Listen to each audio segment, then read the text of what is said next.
Hello students, welcome to Dr. RP classes. Today we are going to understand President of India powers and functions. तो आज देखेंगे बच्चों भारत के राष्ट्रपति कार्य और उनकी शक्तियाँ. तो चलिए विदाउट वेस्टिंग द टाइम शुरू करते हैं. Let's start the class. Introduction से देखेंगे बच्चों, पीपीटी के जरिए मैंने समझाने की कोशिश की है. चलिए शुरू करते हैं. The President of India is the head of the state and the supreme commander of the armed forces, possessing executive, legislative, financial, judicial and emergency powers.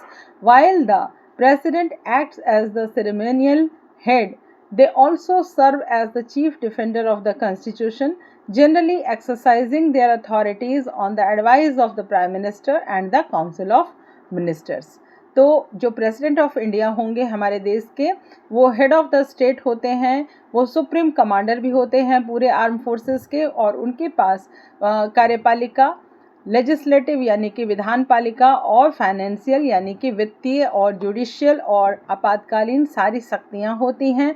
और प्रेसिडेंट जो होते हैं वो सेरेमोनियल हेड होते हैं, यानी कि वो कॉन्स्टिट्यूशनल हेड हैं, संवैधानिक प्रधान हैं. They also serve as the chief defender of the constitution, और वो चीफ डिफेंडर होते हैं कॉन्स्टिट्यूशन के, यानी कि कॉन्स्टिट्यूशन को वो डिफेंड करने वाले, यानी कि गार्जियन होते हैं. एक तरह से हम उन्हें गार्जियन मान सकते हैं कॉन्स्टिट्यूशन का.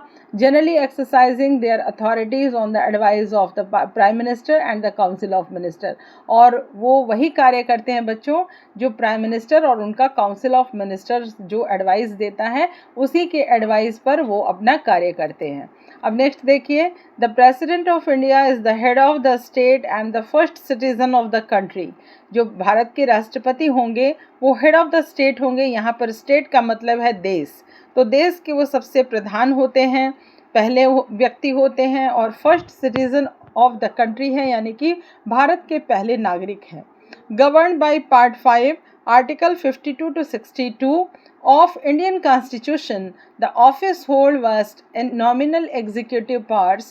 However, the President primarily exercises these powers on the aid and advice of the Prime Minister and the Council of Minister. जो गवर्नर होते हैं वो पार्ट 5, जो आपके आर्टिकल में पार्ट 5 और आर्टिकल है इसका 52 से 62 इस इंडियन कॉन्स्टिट्यूशन में, उसके तहत एक भारत का राष्ट्रपति होगा जिसके पास बहुत सारी एग्जीक्यूटिव पावर्स होंगी, और प्रेसिडेंट वही कार्य करेंगे जिनको प्राइम मिनिस्टर और उनका काउंसिल ऑफ मिनिस्टर जो एडवाइस करता है उनके सलाह पर वो काम करते हैं. अब इनकी एग्जीक्यूटिव पावर्स को देख लेते हैं.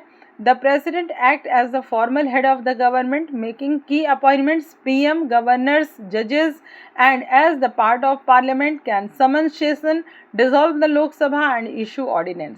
जो भारत के प्रेसिडेंट होंगे वो हेड ऑफ द गवर्नमेंट हैं, और उनके पास अपॉइंटमेंट की शक्तियां हैं, जैसे प्रधानमंत्री की नियुक्ति, गवर्नर्स यानी राज्यपालों की नियुक्ति, हाई कोर्ट और सुप्रीम कोर्ट के जजेस की नियुक्ति करने की शक्तियां होती हैं. और वो पार्लियामेंट का एक बहुत ही महत्वपूर्ण अंग है, क्योंकि आपको पता है, मैंने पहले भी क्लासेस में बताया है कि पार्लियामेंट 3 तत्वों से मिलकर बना है, जिसमें है लोकसभा, राज्यसभा एंड प्रेसिडेंट. तो इस तरह से तीनों तरह से मिलाकर के बना है, तो वो एक पार्लियामेंट का बहुत ही अहम रोल प्ले करते हैं, बहुत ही अहम रोल प्ले भी करते हैं, और बहुत ही अहम पार्ट हैं. और उनका जो मुख्य कार्य होता है वो सेशन को, लोकसभा को बुलाना, सेशन को बुलाना, सत्र को बुलाना, और लोकसभा को भंग भी करने की शक्ति है. और जब सत्र नहीं चल रहा हो तब वो ऑर्डिनेंस यानी कि अध्यादेश पास कर सकते हैं. Appoints the prime minister and council of minister, council of minister और प्राइम मिनिस्टर की नियुक्ति वो करते हैं, प्रेसिडेंट करते हैं. अपॉइंट्स गवर्नर, जजेस एंड एम्बेसडर्स, जो राजदूत होते हैं, जजेस होते हैं, राज्यपाल होते हैं, उनकी भी नियुक्ति प्रेसिडेंट के थ्रू होती है. Supreme commander of the arm forces, और तीनों सेनाओं के वो प्रमुख होते हैं आर्म फोर्सेस के. अब देखिए लेजिस्लेटिव पावर क्या है, विधानसभा शक्तियाँ क्या हैं, विधान पालिका की शक्तियाँ क्या हैं. तो समन्स एंड प्रोग्रूज पार्लियामेंट सेशन, मतलब जो पार्लियामेंट का सेशन शुरू होता है और उसका जो आहूत होता है, ख़त्म होता है, ये दोनों को करने की शक्तियाँ राष्ट्रपति को हैं. राष्ट्रपति ही उनका समन बुलाते हैं और आहूत करते हैं. कैन डिसॉल्व द लोकसभा, और प्रधानमंत्री और उनके कैबिनेट की सलाह से वो लोकसभा को भंग कर सकते हैं. Give assent to bill passed by parliament, parliament में कोई भी बिल पास तभी हो सकता है जब वो अपना सिग्नेचर करें। Can issue ordinance when parliament is not in session, जब संसद का सत्र नहीं चल रहा हो तब वो एक इशू जो ऑर्डिनेंस होगा, अध्यादेश होगा, उसे वो जारी कर सकते हैं, पास कर सकते हैं। तो ये शक्तियाँ थी। नेक्स्ट है फाइनेंशियल पावर्स। तो फाइनेंशियल पावर्स क्या है, वित्तीय शक्तियाँ क्या हैं। Money bill can only be introduced with president's recommendation, president के रिकमेंडेशन के बिना मनी बिल इंट्रोड्यूस नहीं हो सकता। तो मनी बिल तभी इंट्रोड्यूस होगा पार्लियामेंट में जब प्रेसिडेंट ने उनको रिकमेंड किया हो। Present the union budget through the finance minister, जब फाइनेंस मिनिस्टर अपना बजट पेश करते हैं तो वो यूनियन बजट होता है और वो उनके समक्ष होता है। Controls the contingency fund of India, जो कंटीजेंसी फंड होता है उस पर राष्ट्रपति का कंट्रोल होता है। They observe and annual budget and hold powers to grant pardons और seek advice from the supreme court, वो एनुअल बजट को देखते हैं और होल्ड करने का भी उनको पावर होता है और क्षमादान की शक्तियां भी उनके पास हैं और सुप्रीम कोर्ट से एडवाइस लेने की शक्तियां भी उनके पास हैं। अब देख लेते हैं बच्चों जुडिशियल पावर क्या है। तो जुडिशियल पावर कुछ मिले हुए हैं उनको न्यायिक शक्तियां। Can grant pardon, reprieve, respite और रिमिशन, तो उन्हें जैसे किसी को अगर मृत्युदंड मिली हो तो उसको क्षमादान की शक्तियाँ, कम करने की शक्तियाँ या सज़ा में थोड़ी फेर बदल करने की या राहत देने की शक्तियाँ जो हैं वो जुडिशियल पावर उनको मिली हुई हैं जो राष्ट्रपति कर सकते हैं। Appoints chief justice and supreme court जजेस, जो कोर्ट के सुप्रीम कोर्ट सीजेआई होते हैं और जो चीफ जस्टिस होते हैं उनकी तक की नियुक्ति भी प्रेसिडेंट के थ्रू होती है। 6 advisory opinion from the supreme court, और वो सुप्रीम कोर्ट से ओपिनियन मांग सकते हैं किसी इशू पे। अब देख लेते हैं इमरजेंसी पावर, ये बहुत ही महत्वपूर्ण है बच्चों, आपको हमेशा ये क्वेश्चन एग्जाम्स में भी पूछे जाते हैं और इसके आर्टिकल्स भी पूछे जाते हैं, तो आप इमरजेंसी पावर को इसके आर्टिकल के साथ याद रखेंगे।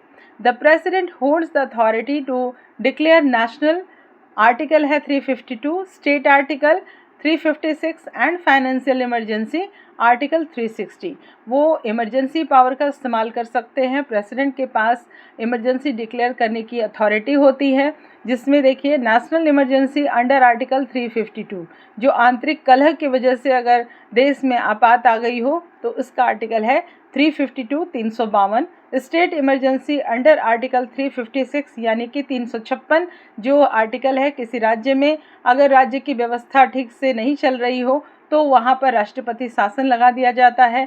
फाइनेंशियल इमरजेंसी अंडर आर्टिकल 360 यानी कि अगर वित्तीय इमरजेंसी आ गई हो, वित्तीय आपात आ गई हो तो वहाँ पर भी आर्टिकल लग सकता है। 360 इसका आर्टिकल नंबर है। तो आप इन तीनों को आर्टिकल्स के साथ याद रखेंगे बच्चों। इसके बाद है डिप्लोमेटिक एंड मिलिट्री पावर्स, ये क्या है? तो ये देखिए represent India in international affairs, जितने भी काम होंगे इंटरनेशनल अफेयर्स के साथ वो सारे इंडिया को रिप्रेजेंट करते हैं, राष्ट्रपति के नाम से ही होते हैं। साइंस ट्रीटी एंड एग्रीमेंट्स, जितने भी संधियां और एग्रीमेंट्स होंगे वो उनके नाम से साइन होते हैं। Declares war and peace on advice of the government, तो जो पीस और वॉर का जो अगर दौर आ गया और अगर डिक्लेयर करना हो तो वो भी गवर्नमेंट जो राष्ट्रपति होंगे वो काउंसिल ऑफ मिनिस्टर्स और प्रधानमंत्री की सलाह से ही उसको डिक्लेयर करते हैं। नेक्स्ट है इम्पॉर्टेंस ऑफ द प्रेसिडेंट, तो प्रेसिडेंट का क्या इम्पॉर्टेंट रोल है? देखिए एंश्योर कॉन्स्टिट्यूशनल स्टेबिलिटी, ये कॉन्स्टिट्यूशनल स्टेबिलिटी को दिखाता है यानी कि संवैधानिक स्थिरता को दिखाता है। Acts as guardian of the constitution, ये दिखाता है कि संविधान में हमारे एक संविधान के ऊपर एक गार्जियन है जिनकी हमें सलाह लेनी होती है और उनकी सलाह पे बहुत सारे कार्य होते हैं। मेंटेन्स डेमोक्रेटिक फंक्शन, तो ये डेमोक्रेटिक के लिए, डेमोक्रेटिक कंट्रीज़ के लिए बहुत ही इम्पॉर्टेंट है, इसलिए डेमोक्रेटिक फंक्शनिंग अच्छी तरह से होता रहे इसके लिए ये मेंटेन होता है और इसलिए प्रेसिडेंट का यहाँ पे बहुत ही इम्पॉर्टेंट रोल दिखता है। अब देखिए कंक्लूजन पे आते हैं। The president plays a vital role in Indian democracy, एक बहुत ही महत्वपूर्ण रोल प्ले करते हैं president. Most powers are exercised on ministerial advice, उनके जो मोस्टली पावर होते हैं वो तभी एक्सरसाइज होते हैं जब मिनिस्टेरियल का एडवाइस आता है। तो जो मंत्रालय मंत्रिमंडल का जो सलाह होता है उसके सलाह पे ही वो कार्य करते हैं। The office symbolized the sovereignty of India, और इस तरह से वो पूरे इंडिया के लिए एक बहुत महत्वपूर्ण सिंबल के रूप में काम करते हैं भारत के राष्ट्रपति। तो इस तरह से हमने देखा कि प्रेसिडेंट का एक बहुत ही अहम रोल है बच्चों, और आप जब पढ़ोगे पार्लियामेंट तो उसमें भी आपको प्रेसिडेंट को पढ़ना पड़ेगा, तो आप इससे बेनिफिटेड हो सकते हैं, इससे आप नोट्स भी ले सकते हैं। आई होप कि आपको ये वीडियो बहुत पसंद आई होगी, और अगर ऐसे ही वीडियोस आपको और देखने हैं तो आप फॉलो करें डॉक्टर आरपी क्लासेस को। तो तब तक के लिए good bye and take care.